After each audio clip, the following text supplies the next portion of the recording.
Hey guys, I just unwrapped another lock from Richard Linke. This has been sitting in Rick Gunther's packaged up clothing when he moved, but for about the past 3 months. But quite honestly, I'm surprised that anybody would send this out to be picked. This is a very, very old Yale and Town push lock. It's in beautiful shape. It's got a steel body, kind of rusted, but they're all rusted. And then you got some copper and then a brass shackle there. Just a beautiful lock.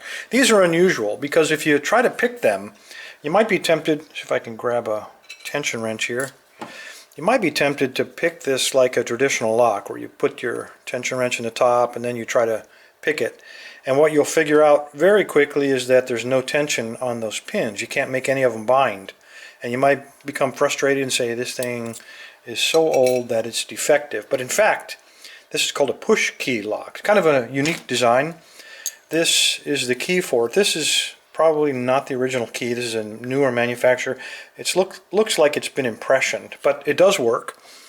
Whether you have an impression key or the original, the way it works is when this is hanging on the hasp, you actually put the key in and then you push the key. It doesn't turn. You might say, this is a crappy key, it doesn't work. But you actually push the key into the body, which will then raise the shackle, and then you can get it open. This is spring-loaded in this column, and the pins are actually fitting up into the steel body. Really cool design.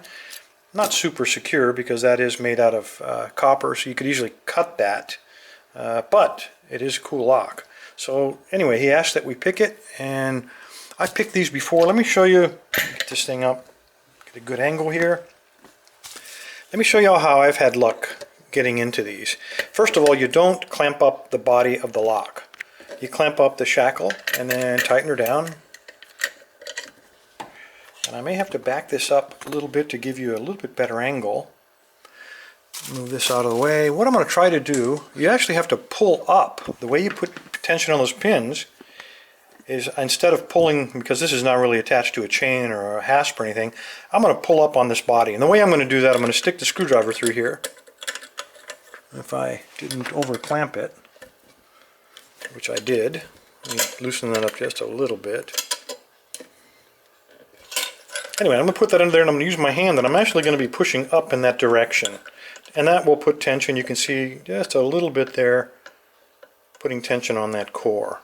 And then the fastest way to get into these is just apply, again I'm going to have to change the angle so I don't bump the camera with the rake. I'm going to use a standard Bogota, because they're no security pins, and then a little bit of tension and then just kind of rake, and usually these things pop very quickly. There you go.